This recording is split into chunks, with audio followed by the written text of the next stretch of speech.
We know that Ruby Franke and Jodi Hildebrandt, they were arrested. He's been detained. He's obviously covered in wounds. And she said, hey, I have a family emergency. I'm going to St. George. We saw both Franke and Hildebrandt as they appeared virtually. I experienced being tied. I experienced being duct taped. Ruby Franke is planning to enter a plea agreement. Utah YouTuber Ruby Franke has pleaded guilty. She also expressed remorse at one point. And to count 3 aggravated child abuse, a second-degree felony. Guilty. We know that Ruby Franke and Jodi Hildebrandt, they were arrested in southern Utah. 2 of their children, they were located there and then placed into protective custody. But 2 other children, they could not be found. That is how Springville police got involved. Family and friends could be seen today outside Ruby Franke's Springville home, just one day after she and a business partner were arrested and charged with child abuse. 2 of her children were placed in protective custody in southern Utah, but 2 other kids weren't with her. The concern was, where are the other 2? And so we went to the home with DCFS. Springville police didn't find the kids here, but they eventually located them with a family friend in American Fork. They're in good condition. They're a little older. I believe they're 14 and 16, and they were in good condition. But according to court documents, the 2 kids found in southern Utah weren't. Lacerations were found on one. Both showed signs of malnourishment. Both were allegedly staying with Jodi Hildebrandt, Ruby Franke's business partner. Police say both women appeared in this YouTube video taken inside Hildebrandt's home just days ago. As the case develops, Springville police say there were past hints of trouble. Do you know if Springville police has any history of interactions at that residence that we went to today, the Franke residence? We actually do. Lieutenant Warren Foster says police were asked by DCFS to accompany them in October last year for an investigation at the home. They weren't very cooperative. But at the time, there was no warrant, so neither DCFS nor police could go inside. It's unclear what DCFS wanted to investigate. We weren't getting very much to go off of to get enough to get into the home without a warrant, because we didn't have enough to get a warrant to get into the home until what happened in St. George.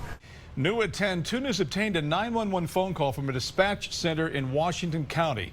KUTV's Amanda Gilbert is live and breaks down what was on that call. Amanda? Yeah, guys, about a week ago, a neighbor in Ivins called 911 after a boy showed up at his house. Reports say that the 12-year-old was malnourished and had wounds and claimed to be Ruby Franke's child. A warning, some of what you're about to hear is difficult to listen to. A 12-year-old male showed up with tape around his legs Thursday asking for help, said he was afraid, asking for police. That's scanner traffic minutes after a neighbor in Ivins, Utah called 911 around 10:50 in the morning. Boys show up here at my front door asking for help.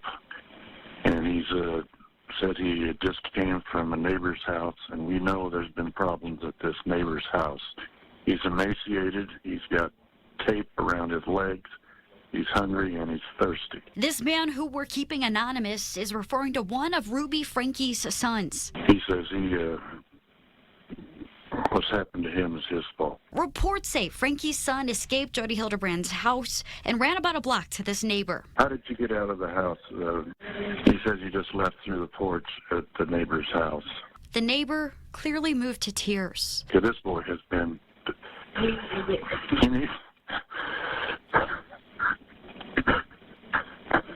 This kid has obviously been... I think he's been detained. He's obviously covered in wounds. Once officers arrived, this is what they discovered inside Hildebrandt's home. There's a panic room inside the garage. Downstairs underneath the garage. Yeah, some of that audio you just heard is when law enforcement appeared to be trying to find some of the boys' siblings. I do plan on attending the YouTube vlogger's initial appearance tomorrow. We will have full coverage tomorrow night. Amanda Gilbert, KUTV 2 News. But first, let's get straight to Jake Taylor, who dives into how the case is already getting a lot of national attention. Jake? Yeah, as many as 2.7 million subscribers followed Ruby Franke and her family on their YouTube channel. Her arrest for child abuse against some of the same children seen in hundreds of videos has gone national, which could impact what happens in court. the stunning turn for a Utah Well, it's a really the arrest of a popular Ruby, known for her YouTube channel, 8 Passengers. I do think it changes the temperature of the case. Sky Lazaro is the defense attorney in another case with national attention. Her client, Corey Richens, who wrote a children's book about loss, is accused by the state of murdering her husband. Lazaro says so much attention changes a case. You know, it changes the dynamics of the case quite drastically, actually. Everybody's very mindful of decisions that they make because they're now going to be scrutinized. It also affects finding 12 people for a jury that haven't already made their minds up. It makes things more difficult because most people will have heard from them. And hours of videos focused on the family and Ruby Franke's parenting are certain to play into the case. I think the most interesting part of this case is going to be how their blog plays into both the prosecution and potentially the defense of this case. Viewers of her channel have previously accused Franke of abuse or neglect in comments, and she had recorded videos responding to those accusations and justifying herself. Those statements may also play into the case. We are digging deeper into Ruby Franke's past interactions with police and some of the podcasts she and her business partner have already produced. Yeah, Daniel Woodruff joining us live in Utah County with that part of the story tonight. Daniel? Yeah, the 8 Passengers YouTube channel has been removed, but podcasts featuring both Ruby Franke and Jodi Hildebrandt are still online. We listened to them today, some of them, and found episode after episode featuring advice about parenting and children. You're the mother and she is the child. This is not a relationship where you trust her. That's not your job as a mother. In fact, your job as a mother is to constantly be scrutinizing her, to constantly be judging her choices against principles. That's Ruby Franke speaking on a podcast late last year for Connections, a life coaching platform founded by her business partner, Jodi Hildebrandt. Both women are now charged with aggravated child abuse. Franke became famous on the YouTube channel 8 Passengers. 2 News has been looking into past interactions she had with police. Records show law enforcement received more than a dozen calls to 2 homes over several years, but Springville police told 2 News incident reports were not created for a majority of them. Some of those calls Ruby Franke made herself, reporting she was being harassed. But in September 2022, her oldest daughter called police, worried about her siblings, who she said had been left at home alone for days. Police responded and said they saw the kids through the windows, but they wouldn't answer the door. They also said neighbors outside expressed concern about the children and that they would contact the Utah Division of Child and Family Services. Now, I did reach out today to one of those neighbors who was named chiefly in that complaint from last September, but I have not heard back from her yet. I also reached out today to DCFS, but haven't heard anything from them either at this point. Well, the entire hearing pertaining to Franke and Hildebrandt lasted about 6.5 minutes. However, there's just so much interest in this case right now, especially with the social media crowd. The hearing started more than 30 minutes late because so many people were logging on to the virtual WebEx call to listen in, and it overloaded the stream. We saw both Franke and Hildebrandt as they appeared virtually from the Washington County Jail. We learned earlier today that Franke had been moved to the medical block of the facility from her holding cell. An attorney for both Franke and Hildebrandt did most of the talking, discussing formalities in this case and information being read to their clients. Ms. Franke, can you hear me? Yes. Have you received a copy of the information in this case? Yes. Ruby will continue to be held without bail at least until the next hearing. The same goes for Jodi. Both will have another court appearance on the 21st of September. First, we want to go to Brian Malahy, who was in the neighborhood where the Franke family lived in Springville. He joins us live from Utah County tonight. Brian, what did you learn? Well, to say that the neighbors in that neighborhood do not want to talk about this case may be putting it very mildly. Ruby Franke's newest role today, defendant. Just before the accused child abuser mom vlogger's first court appearance, 2 News was in the upscale neighborhood where the Frankes called home. I spoke to roughly 10 neighbors of the Frankes here in this area and also in a nearby neighborhood where the family used to live, and none of them would speak on camera. But said one, "We're shocked and appalled by the allegations. We want the kids to be okay." That neighbor noted Ruby Franke's children have not recently been seen outside the house. A former neighbor said, "They seemed like a nice family. The children appeared to be well-dressed and well-fed." But that person added, once the money started rolling in, that's when it appeared things seemed to go downhill for the family. Also put a series of questions to the attorney for Ruby Franke's husband. What's the status of the children?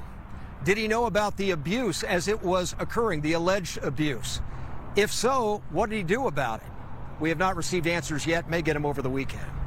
Live in Utah County, Brian Malachi, KUTV 2 News. New information and details on police search warrants at the home of Jodi Hildebrandt. The warrants were granted just hours after one of Ruby Franke's children went to a neighbor's house, escaping the home to call 911. Brian Schnee obtained these warrants for us today. And Brian, what did you find? Heidi, there are a few things that stand out, including what police were looking for to back up the allegations made in that initial 911 call, and what one of the children told officers and medical personnel when they arrived on scene in Ivins that day.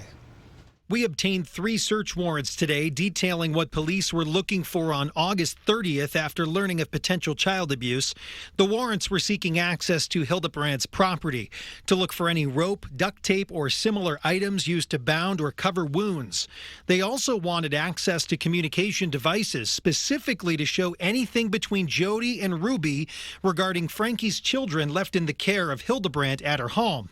There's also a 3rd warrant wanting Jodi's cell phone she had on her when police came in contact with her that day. Here are some of the findings from the warrants, one of them from an affidavit by the officers asking for the warrant to be signed.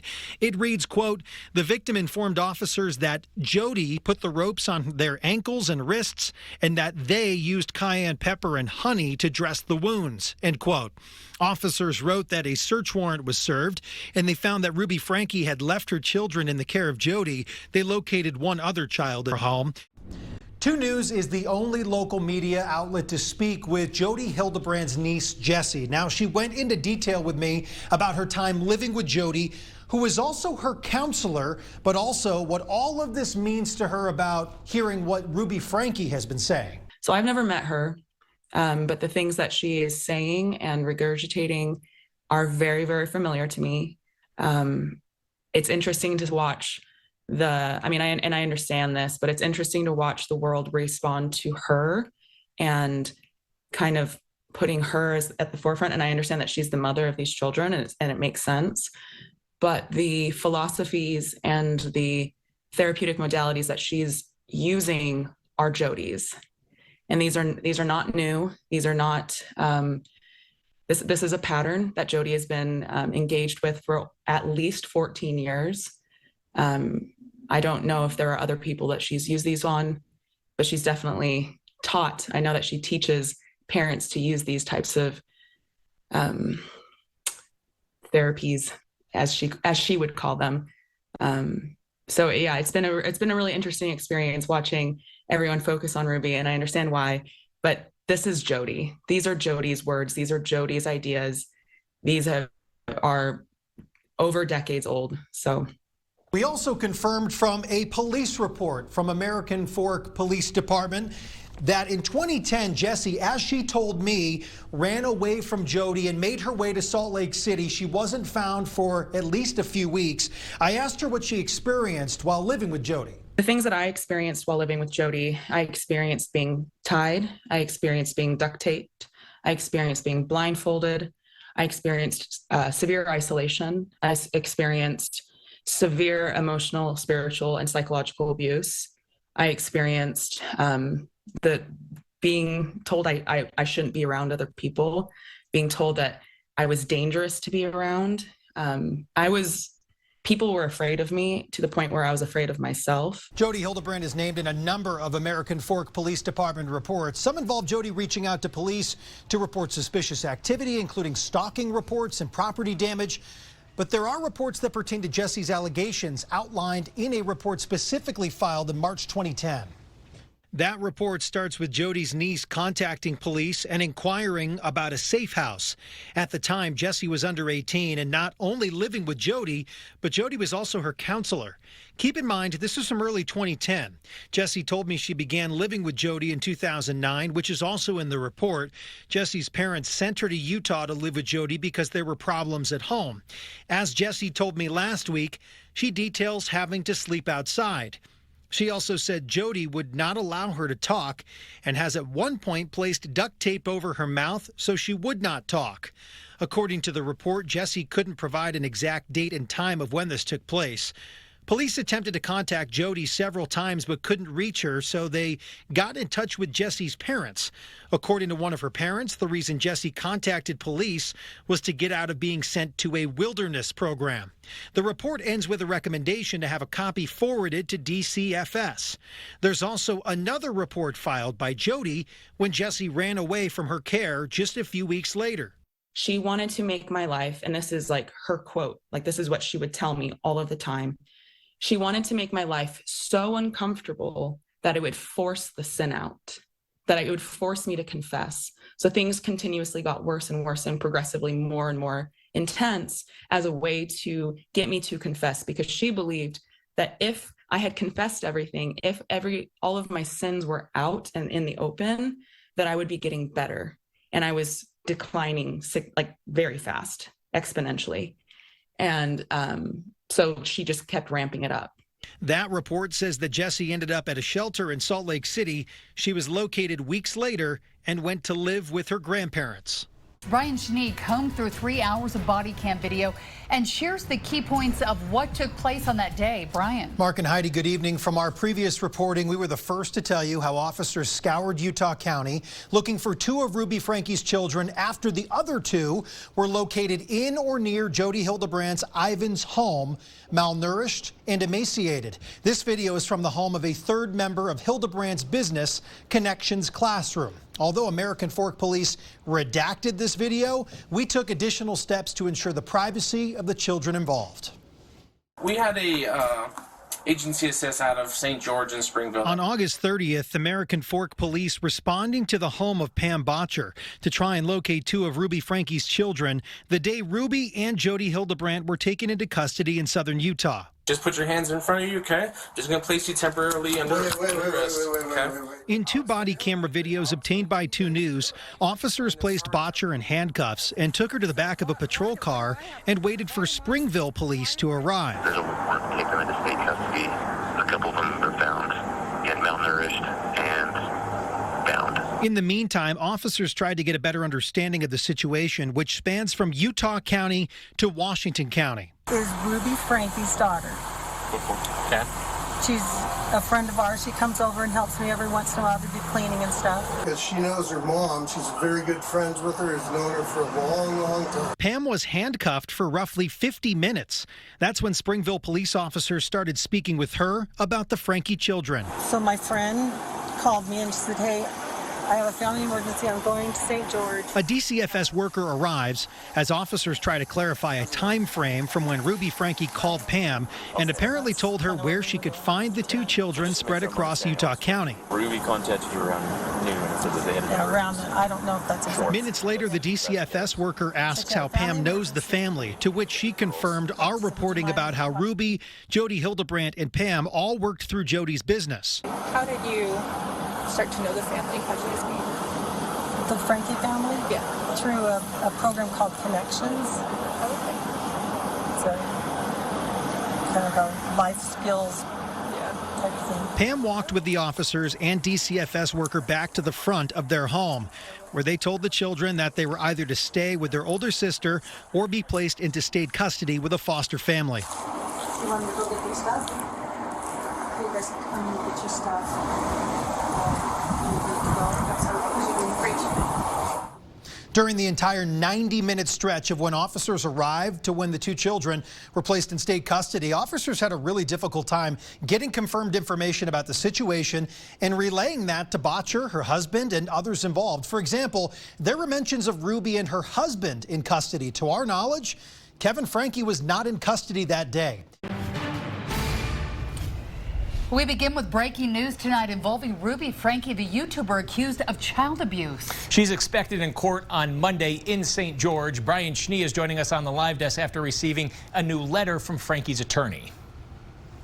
Ruby Franke's attorney shared that statement with me roughly an hour ago. It's a statement on behalf of Franke regarding the pending charges in Washington County, along with her thoughts about her current family situation. As outlined in the letter, Ruby Franke is planning to enter a plea agreement with the court on Monday.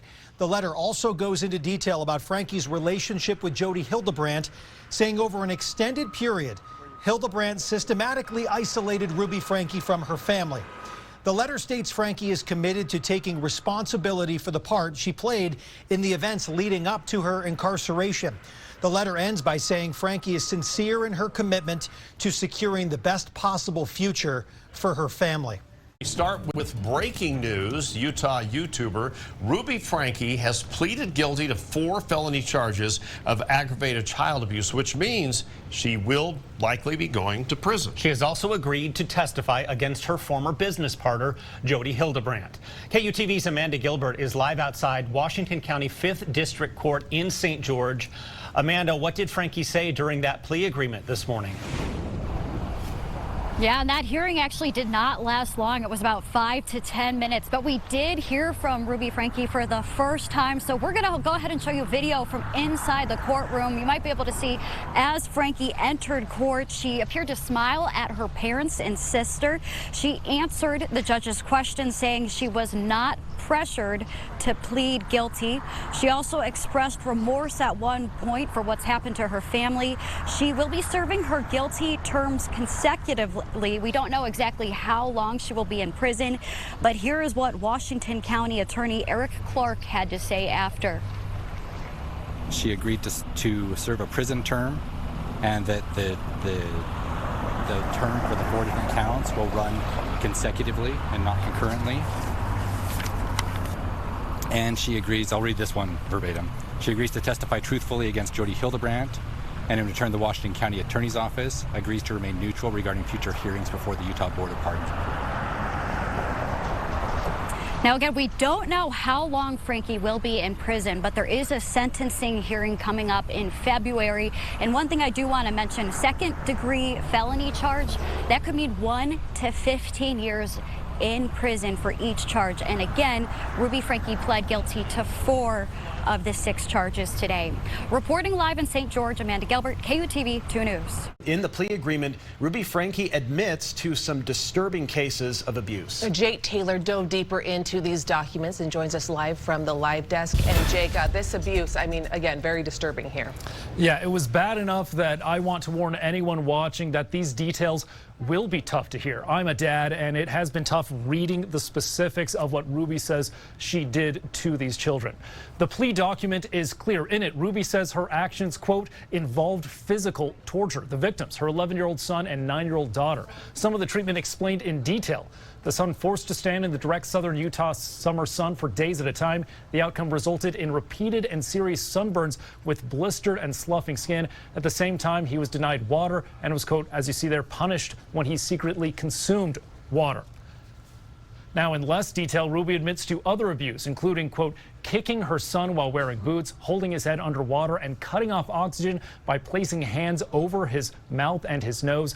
His 9-year-old sister facing, quote, much of the same treatment, and was also forced to work barefoot in the heat, quote, leaving wounds apparent by scabs, blisters, and sloughing skin. The documents revealing much more as well. At 5, I'll show you the reason Ruby Franke told her children they deserved this treatment. Jake Taylor, KUTV 2 News. It's a second-degree felony. Guilty. And to count 3, aggravated child abuse, a second-degree felony. Guilty. Jodi Hildebrandt didn't make any extra statements in court, just pleading guilty to 4 of the 6 charges against her and confirming to Judge John Walton that she understood the agreement she was making. Inside the courtroom were Allison Sink Mars and Aubrey Carter, who said they grew up watching the 8 Passengers channel on YouTube. Sink Mars says they didn't know how abusive Franke and Hildebrandt had become. I think it's really hard to watch them plead guilty because had they not been caught, what would have happened and where would those kids be now? Outside the courthouse, Hildebrandt's attorney, Douglas Terry, said she decided to plead guilty before her former business partner, Ruby Franke, made a deal to help the prosecution. It is her main concern at this point that these children can heal, both physically and emotionally. Washington County Attorney Eric Clark explained why they didn't press for her to plead guilty to all 6 felony charges. If our plea offer had been there is no plea offer, plead straight up to all 6, then the defendant has no incentive to go to trial. And we're not afraid of trials. We don't want to avoid trials. Trials carry some risk in that you don't know what the outcome's going to be. But because prosecutors decided not to remain neutral during Hildebrandt's parole hearings, the door is open for them to participate in those hearings and recommend that she stay behind bars. More commonly, the prosecutor's office can submit a letter or submit things in addition to the pre-sentence investigation done by adult probation and parole. Now, prosecutors also did not want to comment on who they felt was the more culpable party, either Franke or Hildebrandt, until after sentencing. And Hildebrandt's sentencing is scheduled February 20th. Reporting live, Paul Nelson, KUTV 2 News. All right, Paul, thank you. In the signed plea agreement released by the court, Hildebrandt describes some specific abuse that was done to the children. Yeah, it is disturbing and matches what Ruby Franke described in her own plea. Jake Taylor joins us from the live desk after looking over those documents and the difficult details. Jake? Yeah, I've been looking through these. They are tough to read. Much of the statement describes the same horrifying treatment of these young children that Ruby Franke already admitted to. But there was some abuse it seems Hildebrandt committed on her own. In the last line of her statement describing what she did, Hildebrandt says she multiple times physically forced or coerced Franke's 9-year-old daughter to jump into a cactus. Another disturbing aspect of the abuse is what the two did to the 11-year-old boy after he once tried to escape. He was, quote, bound with handcuffs and ropes regularly. Often the cuffs on his hands and feet were tied together to lift his arms and lower legs off the ground. The handcuffs, quote, cut through the skin and damaged the skin and muscle tissue. The only treatment for the deep wounds, homeopathic remedies and a covering of duct tape. The cuffs were then put over that same layer of duct tape. Now, there's a lot more description of what these kids went through in the documents. You can read them for yourself online at KUTV.com. On the live desk, I'm Jake Taylor. All right, thank you, Jake. And meanwhile, on December 18th, Ruby Franke pleaded guilty to 4 counts of aggravated child abuse. She admitted to physically torturing her children, and as part of a plea deal, she agreed to testify against Hildebrandt. Her sentencing is scheduled for February 20th. Head over to KUTV.com to read more on her plea deal.